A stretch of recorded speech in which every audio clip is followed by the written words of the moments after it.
Meus amigos, boa noite. Boa noite. Queremos dizer da nossa alegria, queremos falar da honra que é poder ministrar uma palestra, falar do Evangelho de Jesus na casa de Bezerra de Menezes, aqui na Flórida, reencontrar tantos amigos, ver tantos trabalhadores dedicados na seara de Jesus, encontrar o Consolador prometido florescendo na América através de cada um de vocês, nos traz muita alegria, muito contentamento. Na noite de hoje, nós iremos falar sobre casamento, divórcio e lesões afetivas. Então vamos pedir a Jesus, o Mestre amorável de nossas vidas, para que Ele nos abençoe, nos ilumine, nos ajude na condução e no aprendizado dessa noite. Nós faremos 2 módulos. Primeira parte, nós iremos falar sobre as lesões afetivas, sobre o que é o amor, de que se trata o casamento à luz da doutrina espírita. Falaremos sobre o medo de amar, sobre as dificuldades da convivência. E no segundo módulo nós tentaremos falar sobre o ciúme, divórcio. Falaremos sobre a influência espiritual nos relacionamentos amorosos. E tentaremos então, talvez até abrir um espaço para perguntas, para a participação de vocês. Então vamos dar início e recordar de Frederico Menezes, palestrante de Pernambuco. Ele afirma que nós somos hoje mais de 6 bilhões de pessoas no planeta, mas que nunca houve tanta solidão. Solidão a 2, solidão a 3, solidão a 4, solidão mesmo em família. Nós estamos vivendo uma grave crise de afetividade. Os seres humanos da atualidade não temos mais tempo para os nossos filhos, para o nosso cônjuge, para nos dedicar ao lar, à família. Portanto, estamos muito isolados pela falta de tempo, pela série de atividades que assumimos. E esse cadinho, esse laboratório, que não por acaso é um grande progresso para a humanidade, nos dizem os espíritos, está ficando um pouco de lado. Talvez as pessoas estejam se tornando mais egoístas, voltando ao egocentrismo. Quantos casais separando-se, querendo acreditar que é possível viver sem uma companhia. O homem é um ser gregário, nos dizia Aristóteles. E a gente precisa muito do outro. Às vezes a pessoa pode falar, Nazareno, eu não preciso de ninguém para viver. Lê do engano. A gente precisa do outro até para ter raiva. Então precisamos do outro porque vai ser um grande instrumento para o nosso aprendizado. Allan Kardec nos ensina que a missão dos espíritos aqui na Terra é de se auto-aperfeiçoarem, concorrendo para a harmonia das leis de Deus no universo. Então estamos aqui para aprender. E o semelhante, o cônjuge, vai ser um grande professor. O espírito, que se identificou apenas com o nome de guia, através da mediunidade de uma sensitiva de nome Eva Pierracos, que canalizou cerca de 258 palestras nos Estados Unidos da América, uma obra não espírita, mas de grande afinidade com o espiritismo, citada por Divaldo Pereira Franco no seminário Perdão e Auto-Perdão, Divaldo Responde número 2 e tantos outros.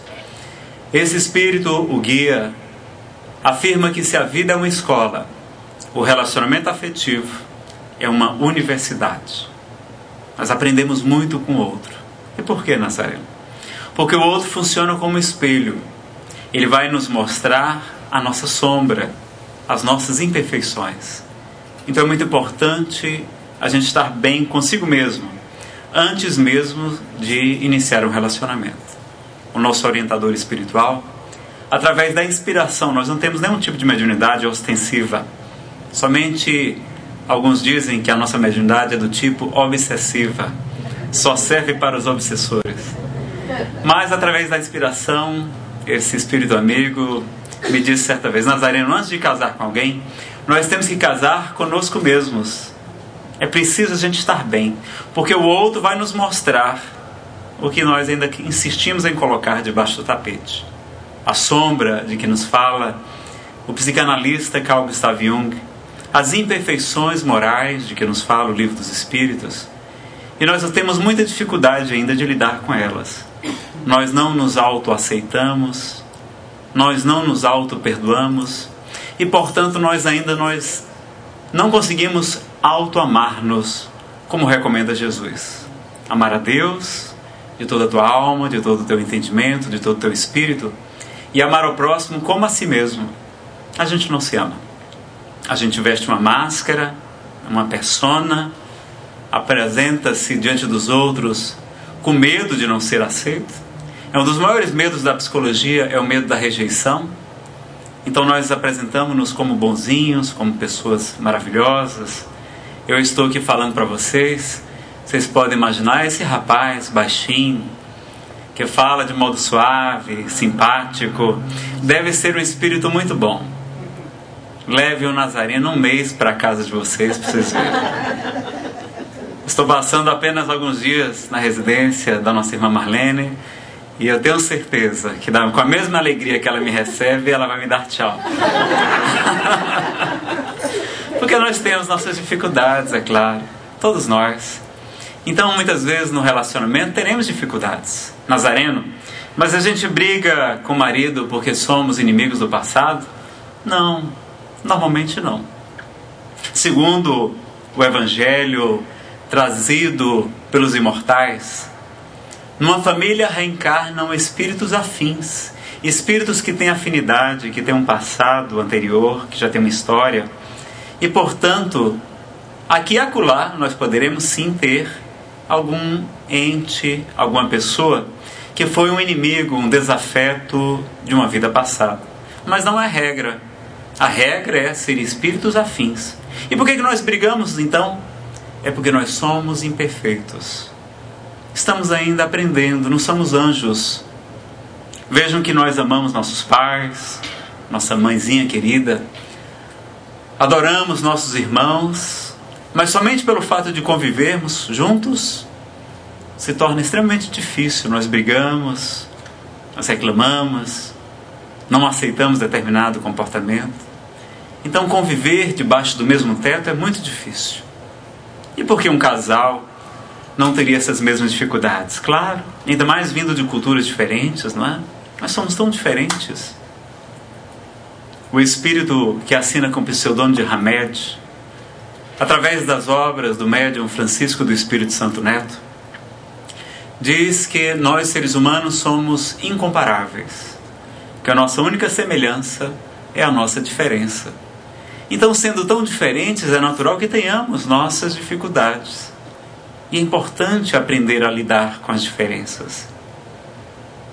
E Deepak Chopra, o médico indiano radicado nos Estados Unidos da América, autor de vários livros, Saúde Perfeita e muitos outros, que é estudado também por Divaldo nos seus seminários, Deepak Chopra, nesta obra citada, diz que nós poderemos sim exercitar o amor incondicional, que ele é fácil, na verdade. Que o amor incondicional nada mais é do que nós dedicarmos um pouco de atenção a outra pessoa e não emitir qualquer julgamento, qualquer condenação. Isso é o amor incondicional. A gente fica achando que o amor incondicional é uma coisa dos anjos, né? Que nós não temos. Mas nós podemos exercitar assim, escutando sem julgar, sem condenar. Quem te nomeou juiz do teu irmão está lá no Novo Testamento. Não julgueis a fim de que não sejais julgados, pois que com a mesma medida que medirdes, sereis julgados também. Então Jesus nos convida a esse respeito. Aliás, é muito severo, dizendo que aquele que olha para seu irmão e diz "raca, louco", é passivo de responder diante do sinédrio ou do fogo da Geena, o fogo inextinguível da época de Jesus, onde se ateava labaredas aos detritos, ao lixo das cidades. Então é muito importante ter essa consciência, que amar incondicionalmente é isso. E a gente muitas vezes vai achar que amar incondicionalmente estamos fazendo um favor para o outro. Mas as pesquisas recentes demonstram, da psiconeuroimunologia, as pesquisas da física quântica demonstram que o nosso pensamento influencia, e os nossos sentimentos também, a saúde do corpo. As doenças ditas psicossomáticas são muito mais evidentes depois de alguns anos do que nós imaginamos. Então, quando nós amamos incondicionalmente, o primeiro beneficiado somos nós mesmos. Porque há pessoas que morrem, diz Deepak Chopra, tentando defender o seu ponto de vista, tentando provar que estão certos. Passam uma vida insistindo, teimando, mas somos todos diferentes. E no seminário Plenitude, Divaldo diz que Deus inspirou as diversas religiões que existem na Terra de acordo com as diversas necessidades dos povos, porque somos todos diferentes. Lá no Extremo Oriente, nós certamente precisávamos da mensagem do budismo, do confucionismo, do taoísmo, do shintoísmo, do hinduísmo, de tantas doutrinas extraordinárias que nos falam da reencarnação. No Oriente Médio, certamente aquele povo precisava da mensagem do profeta Maomé. E quem conhece o Corão sabe tratar-se de uma obra de amor. O problema não é o Corão, o problema não é a obra, mas os fundamentalistas. Baseados na Bíblia, nós promovemos as cruzadas. Baseados nas Escrituras Sagradas, promovemos 600 anos de Inquisição, e Jesus foi condenado baseado nas leis de Moisés. Foram os próprios doutores da lei e fariseus que condenaram o espírito mais puro, o ser mais perfeito que Deus ofereceu ao mundo, para servir-lhe de modelo e guia. Vejam que não temos que atentar para a letra que mata, mas para o espírito que vivifica, como nos ensina o apóstolo dos gentios. Então teremos essas diferenças, e no grande ocidente fomos brindados com a mensagem excelente de Jesus. Mas todas elas, se fizermos uma análise profunda, estão alicerçadas no amor, na compaixão, no perdão, na bondade, na misericórdia. E pelos frutos os conhecereis. Se o fruto é bom, a árvore é boa. Por acaso se colhem uvas dos espinheiros ou figos dos abrolhos? Então, quando as pessoas vêm criticar o espiritismo, vêm dizer: Nazareno, você é espírita? Eu sou espírita. E me lembro de Bezerra de Menezes, há mais de 100 anos atrás, diante de cerca de 2.000 pessoas no Salão da Guarda Velha, no Rio de Janeiro, numa época em que as casas espíritas eram apedrejadas, as pessoas saíam em procissão e apedrejavam os templos espíritas. Ele, que era um homem público, notável, respeitado, declara-se espírita diante de todos, o que foi um grande escândalo. Aquele que me testemunhar diante dos homens e confessar por mim, eu testemunharei e confessarei diante do meu Pai que está nos céus. E Bezerra de Menezes nos deu essa coragem. Então eu digo: eu sou espírita, mas isso é coisa do demônio, de Satanás. Eu digo: olha, por que você não usa a regra que Jesus ensinou? Qual? Pelos frutos os conhecereis. Quais são os frutos da doutrina espírita? O amor, a caridade, o perdão, a benevolência, a indulgência. Os frutos são bons. Se o fruto é bom, a árvore é boa. Se você não concorda, vá discutir com Jesus. Então, melhor resposta para quem não concorda com a nossa religião. Então, na questão do amor, do aprendizado, vamos ter que considerar essas diferenças, de exercitar esta renúncia da nossa verdade relativa. E dizem que o verdadeiro humilde é aquele que ama mais a verdade do que a si mesmo. Este é o verdadeiro humilde. Ah, Nazareno, mas renunciar, será que eu não estarei me anulando, me apagando? Não. Tudo nós temos que ter um equilíbrio, né? E vamos nos recordar de Allan Kardec. Camille Flammarion, no funeral do codificador, o chama de o bom senso encarnado. Equilíbrio, bom senso. Então a renúncia é necessária, mas não renunciar a nós mesmos, mas sim renunciar ao nosso egoísmo, a nossa vaidade intelectual, a nossa presunção, e em nome de uma família, em nome de um lar, em nome dos filhos, em nome da felicidade do parceiro. Porque as lesões afetivas são muito graves. No livro Vida e Sexo, no capítulo 6 e 7, o Espírito Emmanuel, através das mãos abençoadas de Francisco Cândido Xavier, nos fala dessas tragédias. Que nós conhecemos muitos problemas da humanidade, guerras, extermínios, homicídios, que há outros muito maiores talvez, silenciosos, que são as tragédias íntimas, as lesões afetivas. E quando nós trabalhamos na mediunidade, quem aqui já participou de uma sessão mediúnica? Por favor, levante a mão. Muitos médiuns, né? Quando vemos aquele espírito muito ainda apegado, às vezes até ele aceita o esclarecimento, mas normalmente a pessoa não fica liberta da obsessão, tem recaídas. Vamos perceber que se trata muitas vezes de um ente querido, de um marido abandonado, de uma esposa traída, lesada nos seus sentimentos. Muitas vezes o próprio encarnado, durante o sono físico, desdobra-se e vai atrás da antiga parceira, promovendo esta integração muito difícil de se libertar. Apegos doentios, ciúmes inaceitáveis, as obsessões relativas à afetividade são as mais difíceis de serem libertadas. Então a gente tem que ter muito cuidado. Temos que ser muito responsáveis diante dos nossos relacionamentos. Eu não sei se é verdade, mas um amigo meu me falou, certo dia, ele me disse: olha, Nazareno, eu estou igual a testemunha de Jeová. E eu disse: como assim? Eu só namoro se for para casar. E eu olhei e disse: sabe que isso é uma grande verdade? Porque quantas vezes a gente namora e paquera com pessoas que não têm nada a ver conosco?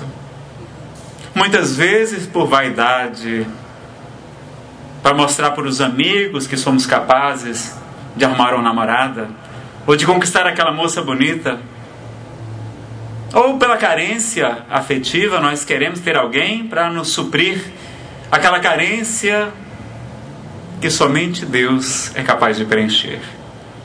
Santo Agostinho afirmava que o homem tem um vazio do tamanho de Deus no seu coração. Então é importante ter essa consciência. E eu me vi fazendo uma retrospectiva do passado, quando era de outra religião e depois quando fui ateu durante 12 anos. Sim. Estive à toa por 12 anos. Até ser salvo pela amiga dor, pela amiga depressão. Tenho que agradecer a depressão. Fazendo uma análise do passado, eu vi que muitas vezes eu não era um rapaz que estivesse agindo da melhor maneira.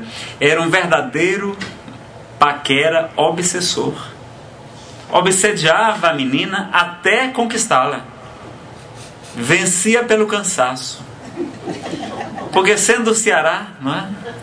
Com essa cabeça que não ajuda muito, baixinho, então eu tinha muita dificuldade. E depois fui descobrir que havia influências espirituais. O problema não era só ter nascido em Fortaleza, mas eu insistia até conquistava a família da moça. E a família ficava: ele é tão bonzinho, né? Só aparência, né? Só máscara. E a moça era constrangida a namorar comigo. Então quantas vezes nós vemos isso nos dias de hoje, não é? Relacionamentos assim, até com uma certa leviandade. Não estou falando só do ficar, não, mas do namorar mesmo. Namorar sem ser a pessoa, talvez, que tenha o mínimo de requisitos para a gente construir uma relação, é uma temeridade. Nós temos que conhecer um pouco melhor, né? Verificar, bom, será que ela compartilha? Porque o que é o amor? O que é que vocês acham? O que é o amor? Quem pode me ajudar?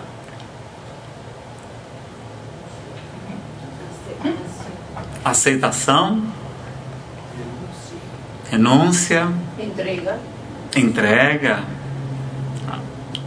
A ideia é bem romântica, né? Essa entrega, né? Eu gostei dessa entrega, foi cheia de paixão. Não? Serviço também. Homem dá muito trabalho? Claro. Las mulheres também. E saber cozinhar. O que mais que a gente pode falar? O que é o amor, pessoal? Vocês vivem pregando o amor, vivem falando respeito. O que mais? Amor. Estou querendo uma definição de amor. Não propriamente do casamento, o que a relação deve ter, mas o que é o amor? Né? Amizade? Amizade também. Um pouquinho mais que amizade. Um pouco mais que amizade. Não poder dormir.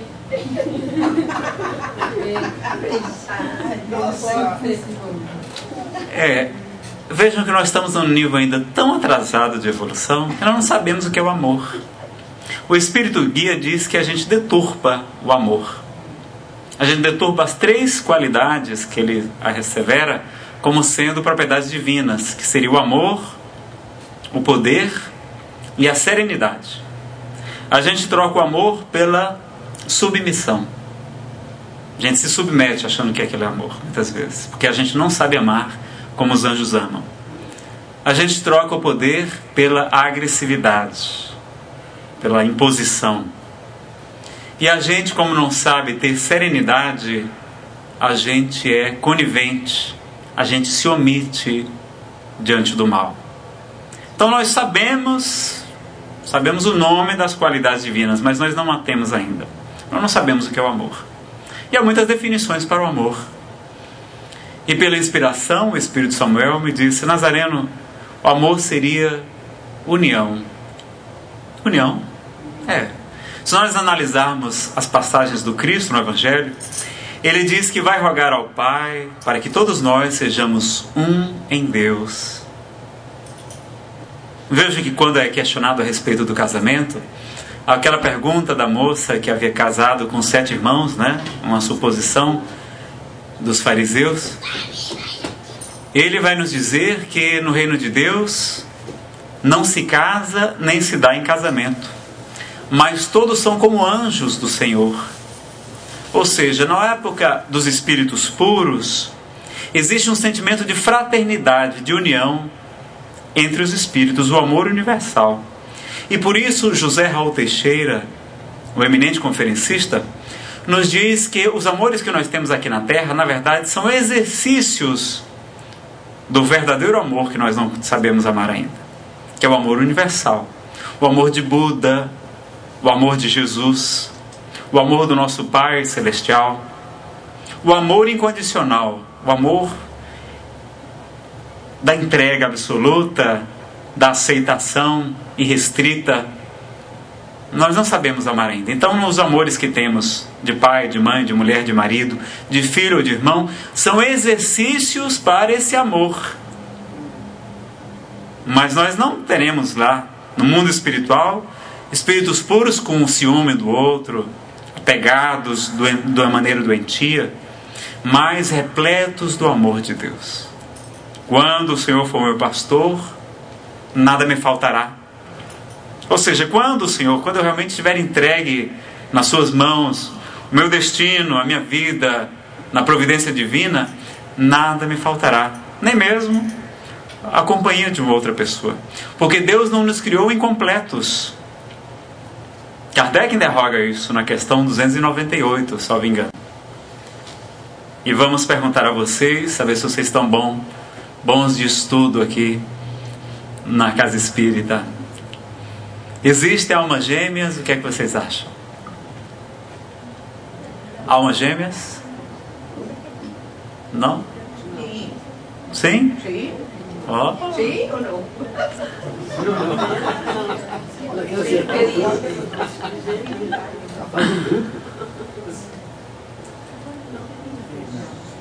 Nós tivemos até uma novela tratando do assunto, né, tão recente no Brasil, almas gêmeas. Mas Deus não nos criou incompletos. A única coisa que falta ao Espírito é Deus, é a perfeição, né? Está próximo ao Criador. Mas Não existem almas gêmeas. Alberto Almeida diz que há, sim, ilusões. Que a gente encontra a moça, vê um olhar bonito na plateia, vê aqueles dois olhinhos brilhando e acredita ter encontrado a alma gêmea.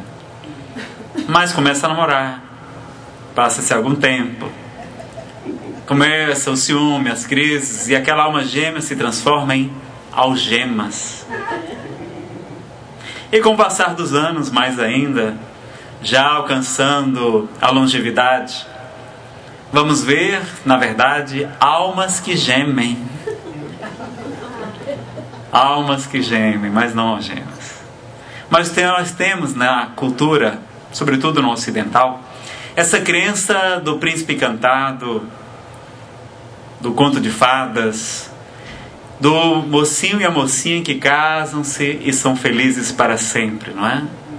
Como se o casamento fosse uma condição para a nossa felicidade. E será que não é? Será que não é possível ser feliz solteiro? É assim. Quantos exemplos de homens que renunciaram, como Jesus nos fala daqueles eunucos pelo reino de Deus, né?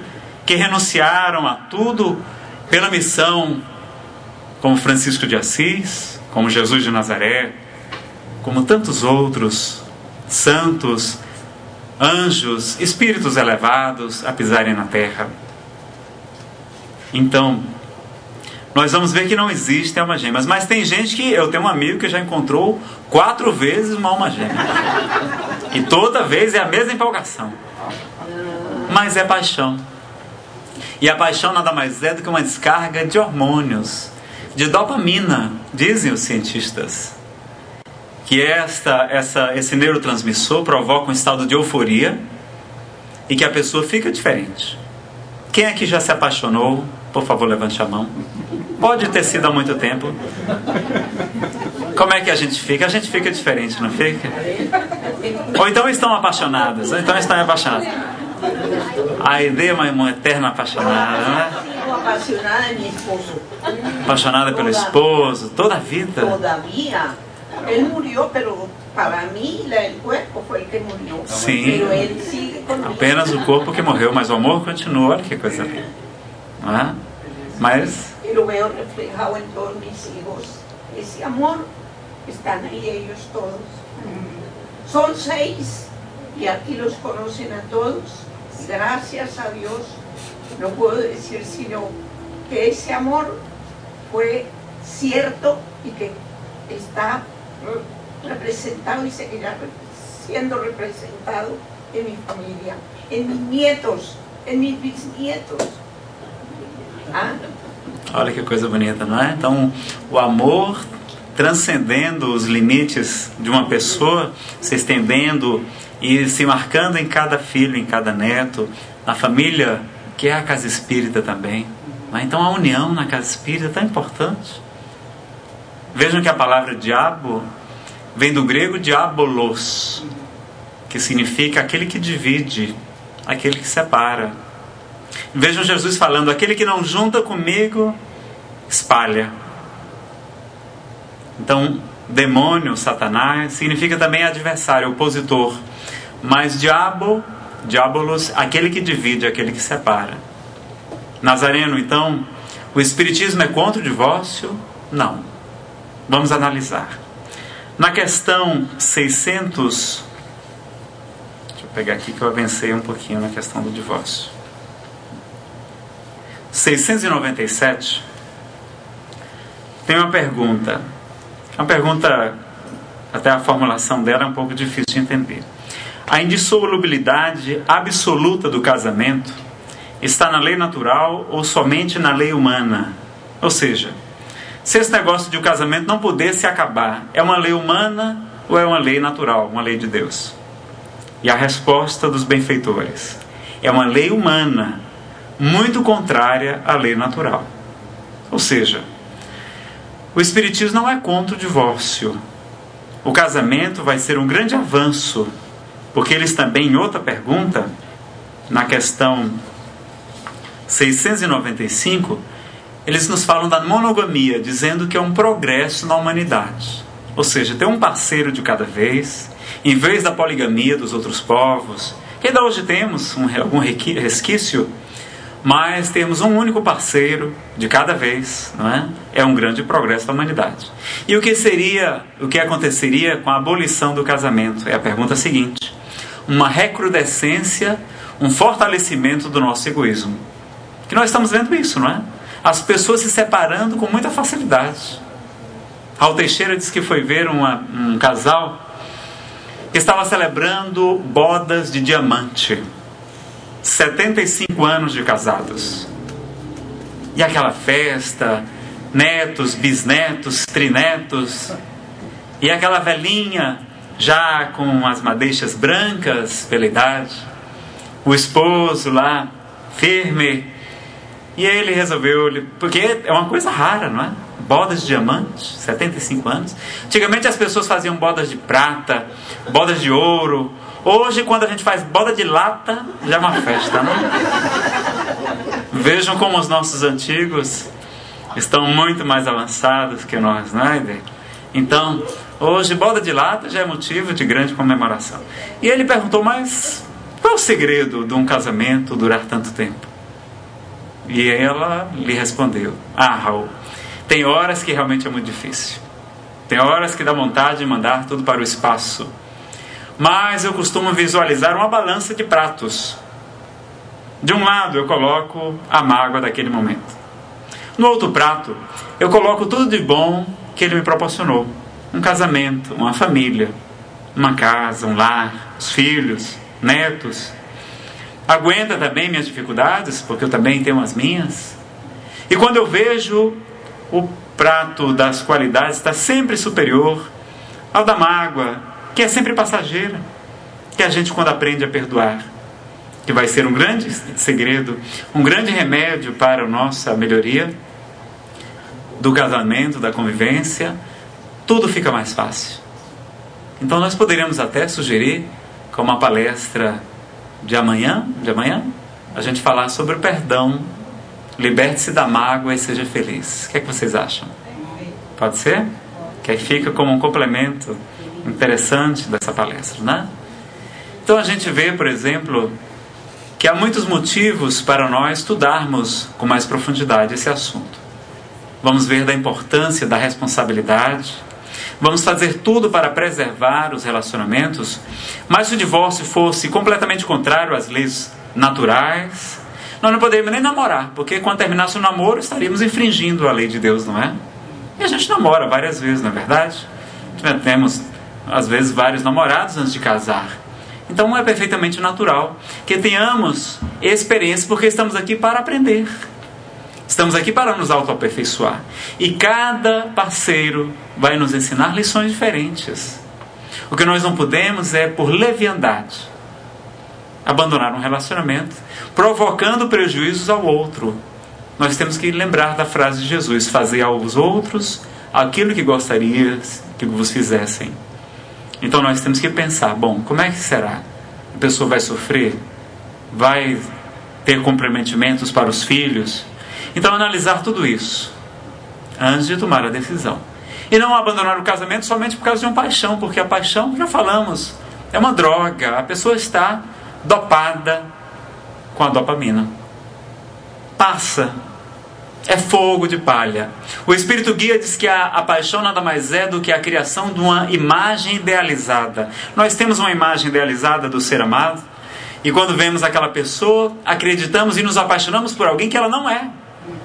Que só vamos conhecer depois de comer 1 quilo de sal com ela, não é?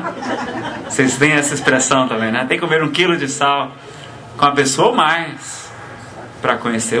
Uma saca de sal. É verdade, uma saca de sal. 60 quilos, né? Haja sal. Então a gente não conhece as pessoas. Será que não é melhor permanecer com aquele que já conhecemos, já temos as dificuldades? Porque aquele outro vai ter, sim, não é uma pessoa perfeita. Todos nós temos dificuldades. Uma vez o Divaldo estava conversando com uma moça e ele perguntou: eu vejo que você já tem alguma idade e você nunca casou? Por quê? Ela disse: Divaldo, é porque eu até hoje ainda não encontrei o homem ideal. Aí ele disse: muito bem, mas Será que você é a mulher ideal para este tal homem? Porque um homem ideal certamente precisará de uma mulher extraordinária também. Então muitas vezes a gente está procurando anjos aqui na terra, que normalmente não tem. Então vamos ter pessoas com dificuldades e vamos aprender com esse atrito, com esse autoconhecimento. O Espírito Guia diz que é um processo de autoconhecimento profundo, o relacionamento afetivo. Vamos nos conhecer muito e o outro vai poder nos auxiliar demasiadamente. Vai poder nos ensinar cada vez mais. E o Espírito Guia ensina inclusive até como manter a paixão durante o casamento. Se os dois, no livro Criando União, o significado espiritual dos relacionamentos, ele fala que é possível sim, se nós estivermos sempre nos autotransformando, nos autoconhecendo, progredindo. Nós estamos sempre, porque a alma busca o novo. A paixão seria um impulso da alma pelo novo. Nós somos muito, se ficássemos completamente acomodados com a situação, nós não avançaríamos.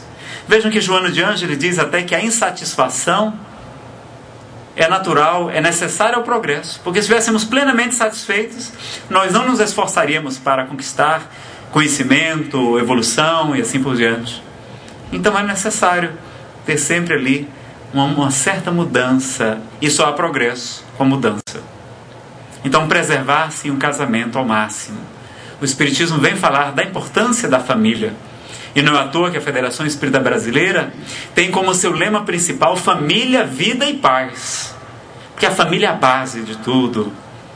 A família bem estruturada, nós vamos ter a prevenção do suicídio, nós vamos ter a prevenção contra o uso de drogas, do álcool, do tabagismo, da prostituição, de contrair doenças venéreas e tantos outros problemas. E a paz, que é uma decorrência de uma boa educação, como nos ensinava Allan Kardec. A educação moral, dizendo que até os 7 anos de idade é quando o espírito está mais moldável, está mais impressionável a influência, a educação que os pais lhe dão.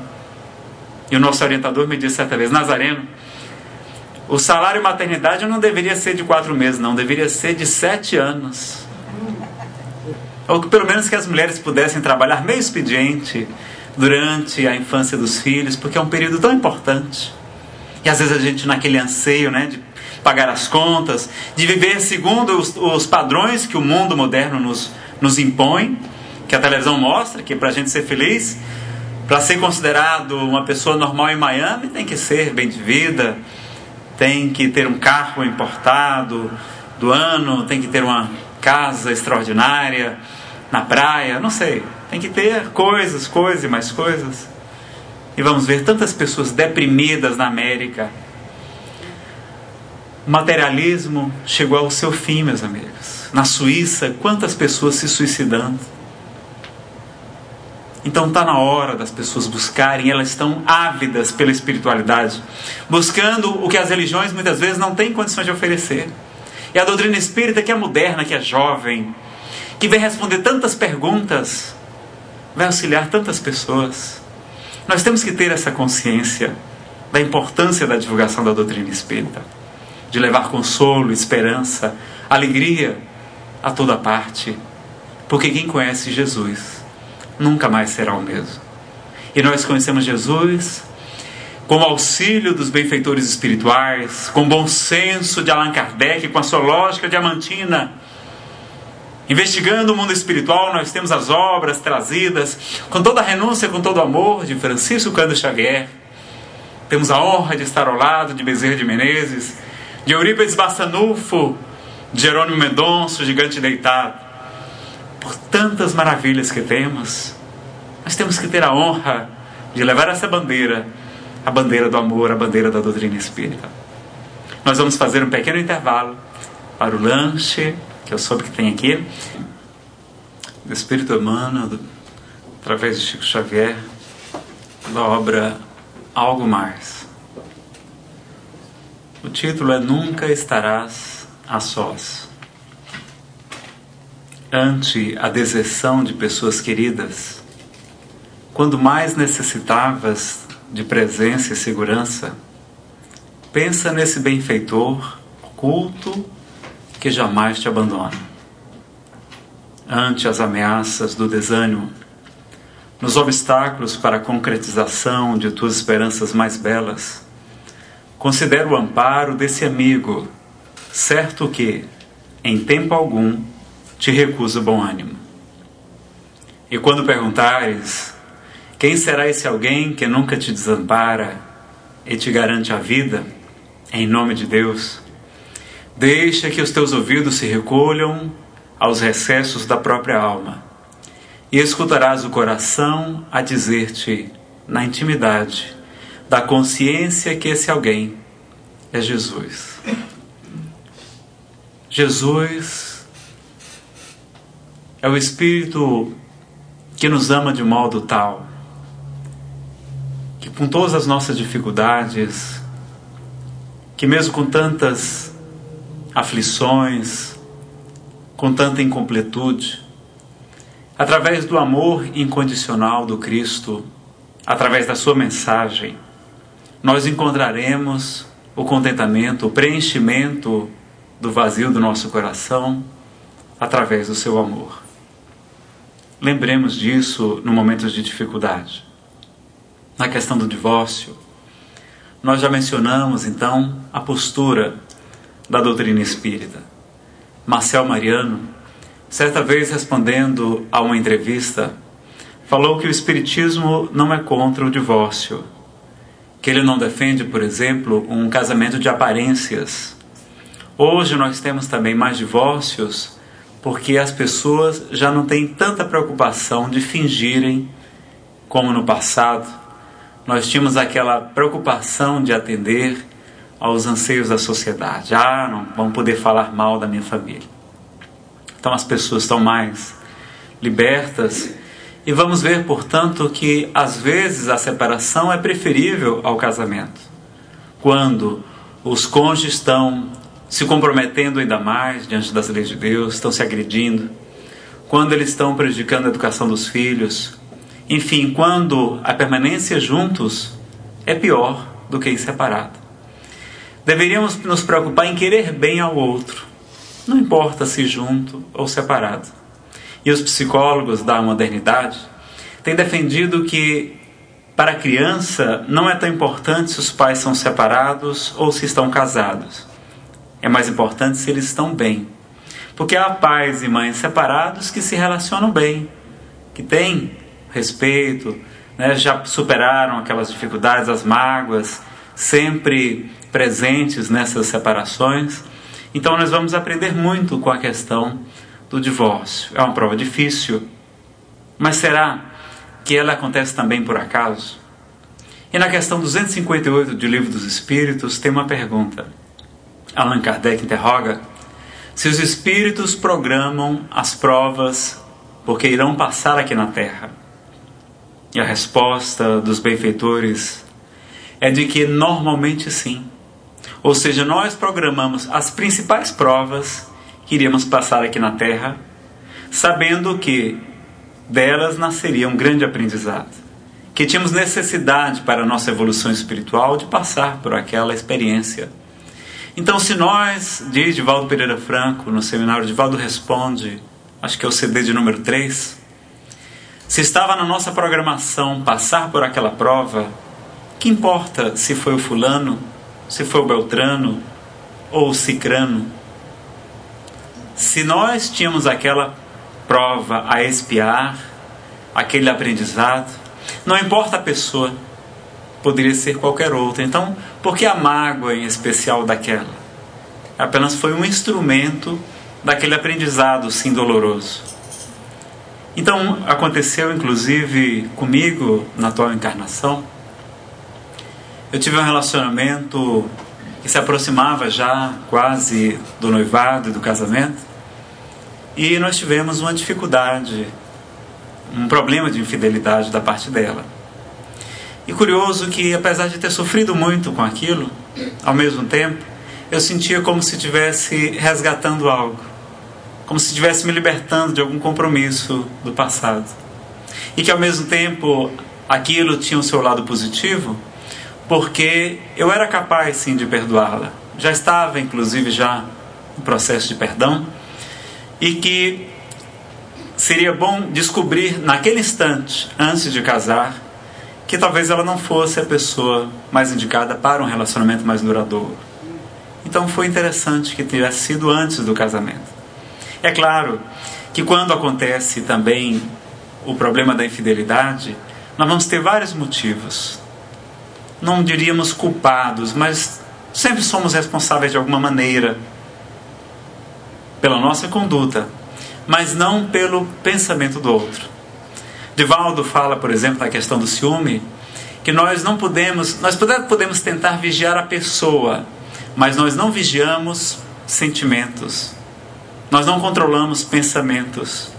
Então, quando chega a paixão, e a paixão é realmente avassaladora, o melhor remédio seria nós nos afastarmos completamente daquela pessoa por quem apaixonamos. Seria o ideal, porque é difícil, às vezes demora um ano para passar, não é? É uma descarga prolongada de dopamina. Então nós teríamos que, o ideal seria nos ausentar completamente da sua presença, para preservar o lar. Quem aqui conhece a história da Bebete? Quem aqui já assistiu o seminário de Divaldo, Superando a Dor da Morte? Levante a mão aqui para mim. Uma pessoa, é trágica a história, não é? É uma história que eu não vou narrar para vocês. Divaldo, é uma história muito comovedora. Vale a pena falando sobre a superação da dor da morte, mas que tem por pano de fundo uma traição amorosa. Uma traição amorosa, e a amante é quem acaba assassinando a filha de apenas 7 anos do casal, a querida Bebete. Então vejam a que ponto nós podemos chegar. O homem fica enlouquecido, ou a mulher, com o problema da paixão. Então Allan Kardec interroga, por exemplo, nos fala a respeito das paixões. E ele nos diz que elas são úteis. As paixões são necessárias ao progresso. Elas são como um cavalo, que pode nos levar a grandes distâncias, mas também pode colocar em risco a vida do cavaleiro, se não for bem dominado. Então as paixões, os vícios, né, as tendências ainda animalizadas, a consequência da questão 742, da predominância da natureza animal sobre a natureza espiritual no estágio evolutivo que a gente se encontra, é muito presente na nossa vida. Então os homens, sobretudo, diferentemente das mulheres, que normalmente têm a tendência à segurança, a querer ter um lar, os homens têm uma descarga muito grande de testosterona. Então aquele ímpeto, não é? Aquele atavismo ancestral do macho, de procurar as fêmeas, de ser o conquistador, o galã. Veja que até na sociedade de hoje ainda o jovem que é conquistador é visto, entre aspas, com bons olhos, não é? Enquanto que a moça, se for muito danada, já é vista com certa reserva. Então veja que nós temos essa diferença, inclusive entre os sexos, da questão hormonal. Então estamos presos à animalidade. Vai ser natural termos essas tendências. E reconhece-se o espírita pelo esforço em que empreende em domar as suas más inclinações. Então vai ser essa luta, essa batalha, nesse aprendizado gradativo, porque a natureza não dá salto. Não nos iludamos, nós vamos ter nossas quedas, vamos precisar nos perdoar. Vamos ver vários casamentos com fases, com crises. Casamento, por exemplo, de meus pais. Meus pais são muitíssimo bem casados, mas teve uma época, eu criança, que meu pai teve relacionamentos fora do casamento. E foi muito duro para minha mãe. Prolongado, 1 ano, 2 anos, e ela chorando. E somente não divorciou-se porque, à época, a minha avó, sua mãe, disse: não faça isso porque isto não é certo. Ela muito católica. E mamãe permaneceu firme. Passado o fogo da paixão, que é uma labareda, fogo de palha, meu pai retorna ao lar. E até hoje um excelente marido. Então vejam que precisamos também dar um desconto uns aos outros, não é? De ver, ela dizia para minha mãe, Glaucineide, mas ele casou tão novo, casou com 22 anos, ele não brincou, não se divertiu, não experimentou. Então quantas vezes no passado era admitido que o homem traísse a esposa, Eles frequentavam os bordéis, tudo, mas tinham o seu lar, não é? Então, hoje, já com a emancipação das mulheres, tudo, as mulheres conquistaram mais direitos, é verdade, mas ao mesmo tempo também estão sendo mais intransigentes com as fraquezas dos homens, que são fracos, somos fracos, sim. É necessário reconhecer, porque tem todo um atavismo orgânico, ancestral, sociocultural, gerando o problema da traição. Então, a questão do ciúme, por exemplo, Divaldo diz que no fundo, o que há por trás do ciúme é baixa estima, insegurança. O problema do ciumento ou da ciumenta é esse. Ela não se acha merecedora daquele rapaz ou aquela moça que está ao seu lado.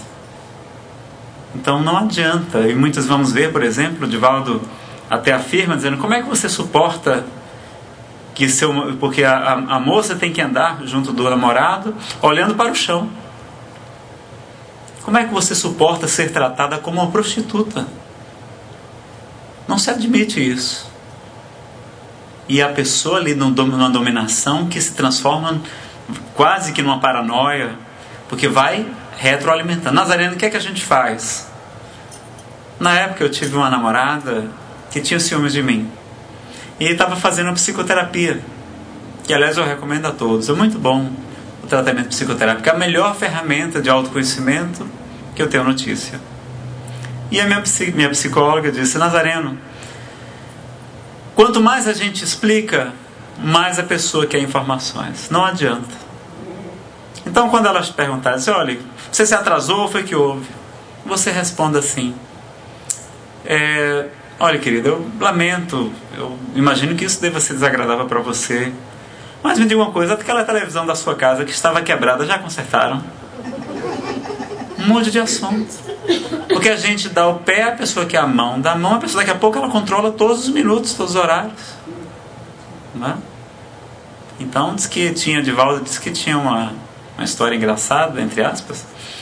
Que tinha um homem e a mulher muito controladora, tudo que ele fazia: olha, querido, estou indo para tal lugar, está certo. Lá ele chegando, ligo, e assim por diante. Estou indo lanchar, pois não, tudo. E a mulher controlava o marido. Aí diz que o homem desencarnou. E na hora do velório está lá outra senhora chorando copiosamente ao lado do marido dela, e com uma criança. E aí ela disse: mas quem é você? Não, eu era a do lanche. No horário do lanche, nós tínhamos um relacionamento. Então a gente pode até controlar, entre aspas, a pessoa, mas não o sentimento. Então a alma vai ter essa tendência natural de libertar-se de novidades, e que a gente vai tentar o quê? Analisar isso à luz da razão. Então, vamos ver, por exemplo, também a questão que nós gostaríamos de falar da influência espiritual nos relacionamentos afetivos. E aconteceu comigo. Aliás, eu descobri que acontece ainda hoje. Eu desde criança tive problemas de depressão, do transtorno afetivo bipolar. Eu não sabia. Só fui descobrir aos 22 anos de idade. Minha mãe chegou a levar-me ao médico pensando que ou era autista, ou era surdo ou mudo, porque eu quase não falava, brincava sozinho, né? Acho que hoje ela se arrepende, porque eu falo pelos cotovelos, né? Se deixar, a gente vai até meia-noite aqui falando de doutrina espírita. Então, e tinha pensamentos suicidas, criança. Aliás, teve uma vez, com 11 anos de idade, que eu estava verdadeiramente decidido naquele dia a tirar-me de cabeça do alto do muro. Várias vezes isso me ocorreu. E naquele dia fatídico, um primo, que era do interior, estava morando de favor na nossa casa. Eu acho que graças à caridade de meus pais de hospedarem aquele jovem, ele volta mais cedo do colégio, me vê no alto do muro e grita: Nazareno! Eu recobro a lucidez e desço. E ele salva a minha vida. Então há muitos casos. E depois nós fomos descobrir, quando me tornei espírita e fui fazer o tratamento espiritual na Federação Espírita do Estado do Ceará, O estudo do Evangelho em grupo, ela tem vários nomes, né? Ela é uma prática, nós já falamos aqui da vez passada. Começou no Amazonas, foi implantada no Ceará. Talvez, não por acaso, esses dois estados foi onde o espiritismo mais cresceu no Brasil, em termos percentuais, segundo o IBGE. Estudo do Evangelho em grupo, passe, água magnetizada, e o apoio da desobsessão em separado, e às vezes até em outro dia. E ali reforma íntima, estudo do Evangelho, porque o Evangelho é a pedra fundamental da doutrina espírita, dizia Bezerra de Menezes. Reforma íntima, não está preocupado em discutir sexo dos anjos, se quem está certo é Rusteng, quem é o Kardec ou o Balde. Não. A gente tem uns que preferem a vertente psicológica, outros gostam mais do autoconhecimento, gostam de remédio. Somos todos diferentes, mas precisamos todos do Evangelho. Então comecei a fazer o Evangelho, e o vice-presidente da Federação Espírita, seu Antônio Alfredo Monteiro, me perguntou: Nazareno, você está melhor? Eu disse: estou, seu Monteiro, pois eu fui quem fiz a sua reunião mediúnica, eu fui o doutrinador, o dialogador, o esclarecedor. E um dos seus problemas espirituais era uma moça, uma jovem de uma vida passada, que você magoou muito. Como assim, seu Monteiro? Olha, os espíritos disseram, primeiro, que você não estava orando com suficiente fé na hora de dormir. E era verdade. Naquela época eu costumava dormir em cima dos livros. Não orava com fé. E ele disse: olha, ela lhe pega durante o sono físico, quando há a emancipação da alma, que nos fala Kardec, e ele leva para regiões eróticas no mundo espiritual, onde vocês passam a noite fazendo sexo. E naquela hora ela vampiriza as suas forças, ela suga as suas energias, e por isso você acorda completamente desenergizado. Eu disse: seu Monteiro, que coisa curiosa, porque eu não me lembro de meus sonhos, mas quando me recordo, são sonhos eróticos. E a minha depressão é somente pela manhã. Eu nunca tive depressão à tarde, e à noite eu sempre estou ótimo. Olha que coincidência. E a partir da primeira reunião mediúnica de desobsessão, eu passei a dormir que nem uma criança, e eu só dormia com remédios. Tomei todos que vocês podem imaginar. Então vejam a coincidência do relato. Então houve mais reuniões, ela foi esclarecida, né? E tinha esse problema, e ela revelou que ela fez um conluio com outros espíritos, provocando até a quebra financeira de uma empresa que nós tivemos em Recife. Atrapalhava meus relacionamentos, fazia com que eu não gostasse, ou que as moças não gostassem de mim, eu achando que era o problema, era porque eu era do Ceará, mas era um problema espiritual. Então vejam que coisa curiosa. Passava a noite namorando e acordava completamente exausto, né? Então a influência espiritual existe, prejudicando ou não os relacionamentos. Há pessoas que o marido desencarna e ele continua tão presente ainda ali. Chico Xavier afirmou certa vez que cerca de 3/4 dos espíritos, quando desencarnam aqui na Terra, não vão de imediato para regiões felizes no mundo espiritual, não. Permanecem aqui conosco por algum tempo. E aí, muitas vezes apegado às suas coisas, aos seus bens, às pessoas. Então, quantas viúvas e viúvas que não conseguem se relacionar? Porque será que não há ali uma influência espiritual? Então é importante considerarmos que o mundo espiritual está muito presente. A questão 459, que os espíritos influenciam nossa vida muito mais do que nós imaginamos, de modo que normalmente eles que nos dirigem, eles vão influenciando, mas nós damos a sintonia, não é? Nós fornecemos o padrão vibratório, as tomadas psíquicas que fala Manuel Filomeno de Miranda, os plugs mentais, que são as imperfeições morais também. Então nós temos essa questão da sintonia. Então há, nos casos afetivos, um caso também muito interessante. A psiquiatra espírita Nete Guimarães, certa vez, no 6º CONESE, Congresso Espírita do Ceará, ela revelou que lá na sua instituição receberam uma criança, uma menina abandonada e com um problema muito grave pulmonar.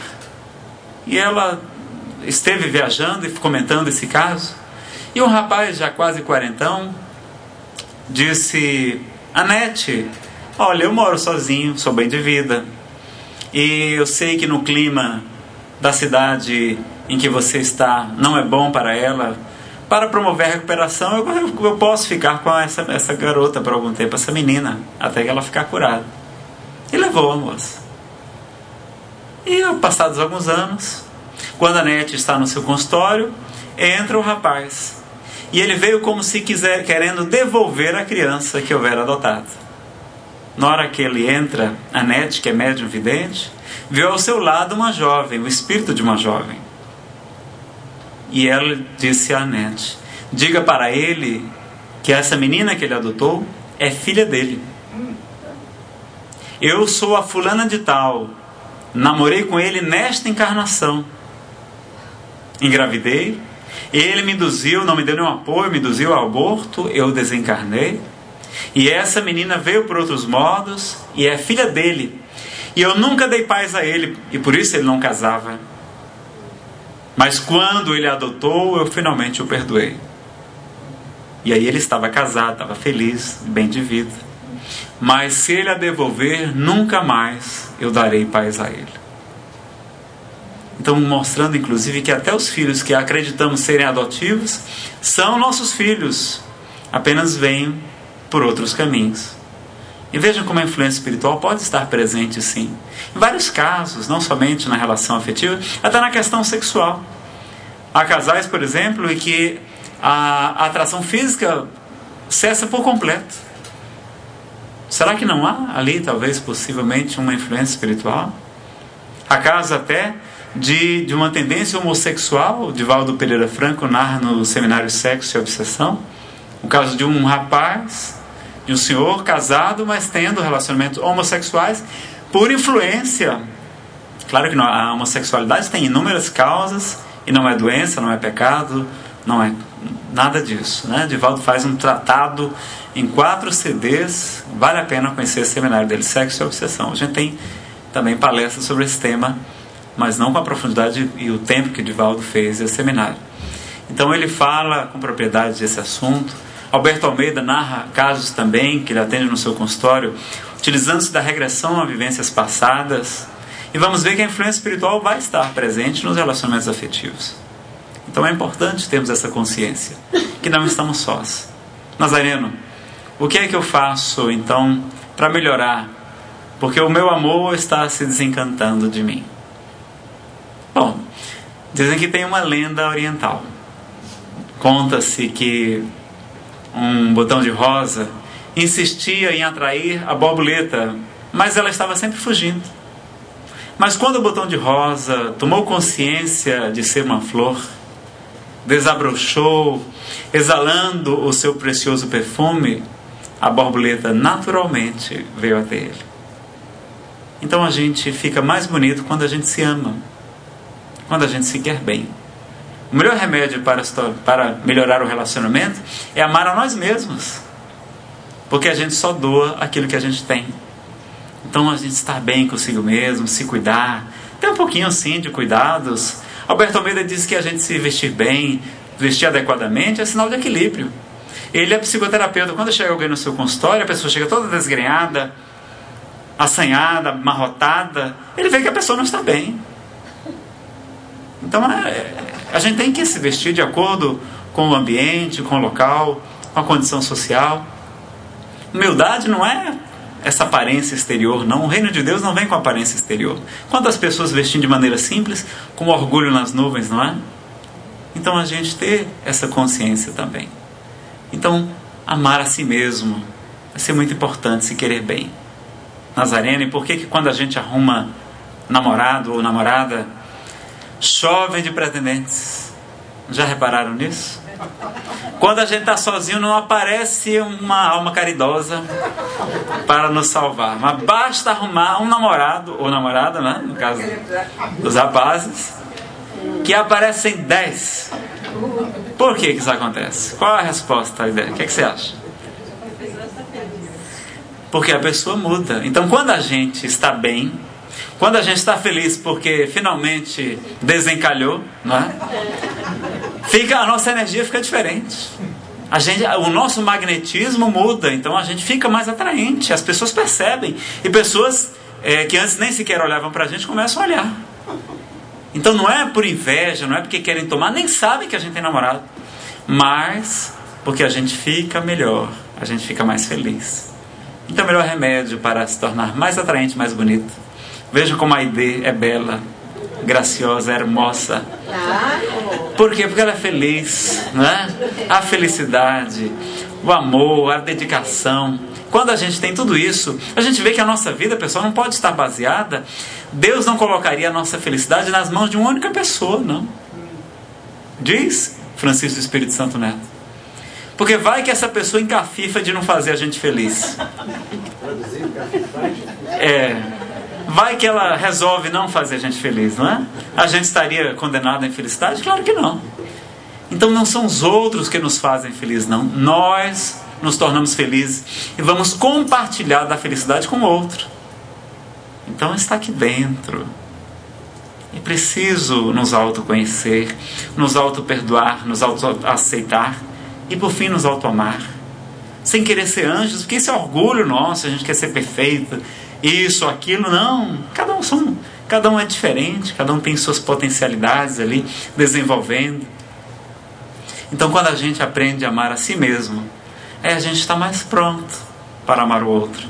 Porque tem pessoas saindo de um relacionamento para o outro, não é? Termina um namoro e aí já começa outro. Por quê? Porque ela é extremamente carente afetivamente. Então quando a gente está assim, a gente não sabe escolher bem. É como um náufrago, a pessoa está se afogando, qualquer pedaço de madeira que jogarem a gente se agarra. Porque a gente não aprendeu a ficar bem. Então eu estive agora em Brasília 3 anos solteiro. E aí, inclusive, logo quando cheguei, um médium revelou: não, você vai ficar 3 anos solteiro aqui em Brasília. Mas como é que pode? 3 anos, E eu até que eu me esforcei para arrumar uma namorada, eu juro para vocês. Mas não tinha jeito. Mas tinha um propósito, não é? Depois a gente vai ver que tem a providência divina. Era necessário talvez estar solteiro para valorizar melhor o relacionamento. Em outras vidas que eu me abaratei, para também me dedicar um pouco mais ao movimento espírita, porque eu estava chegando em Brasília, ninguém me conhecia, tinha que ajudar lá o movimento também. E se eu fosse um namorado de alguém naquela época, eu não seria um bom namorado, que estava exageradamente dedicado ao movimento espírita. Então a gente vai ver a providência divina também em toda parte. Às vezes passar uma encarnação, pessoal, a encarnação é tão rápida. Os espíritos dizem que nem um minuto diante da eternidade dos séculos. Passa muito rápido. Se você perguntar a alguém de 80, 90 anos de idade, a vida é curta ou longa? É muito curta. Então vamos estar presentes, vamos curtir cada momento, não é?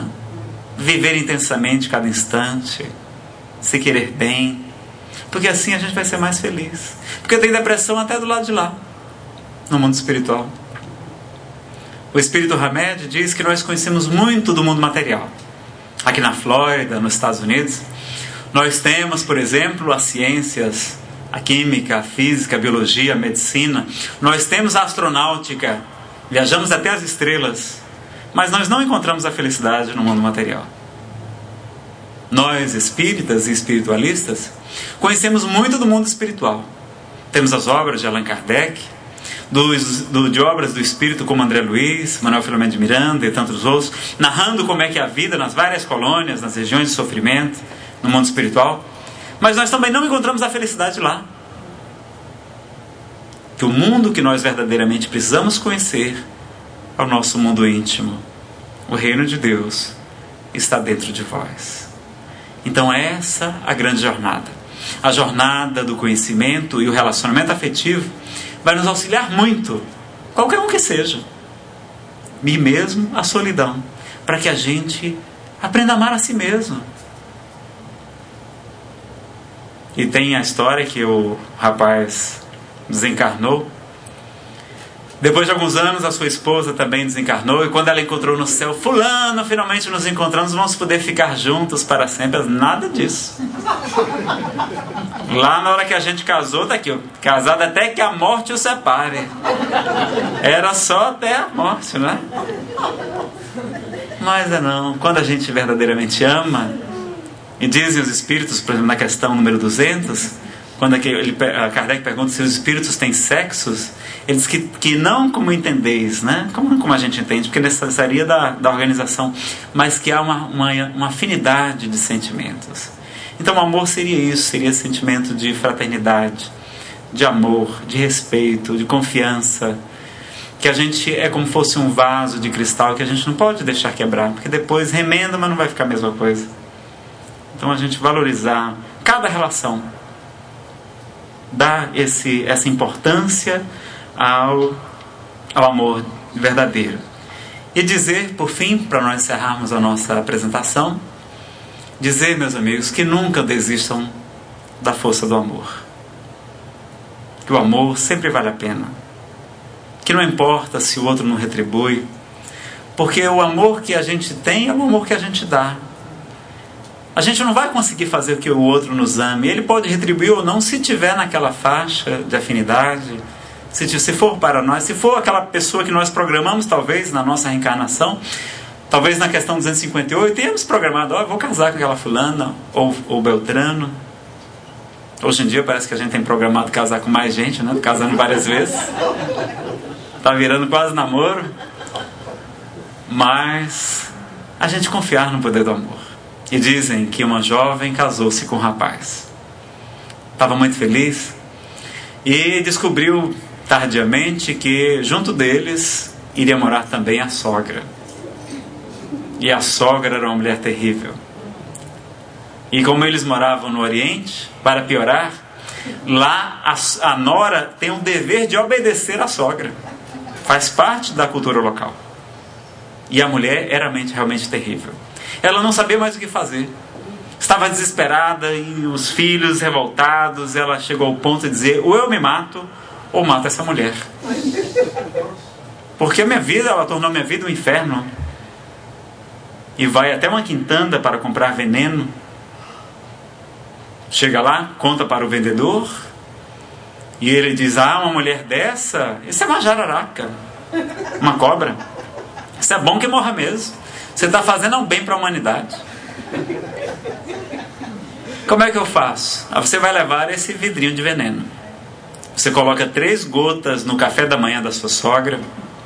E depois de poucos meses ela vai desencarnar sem que ninguém perceba a causa da morte.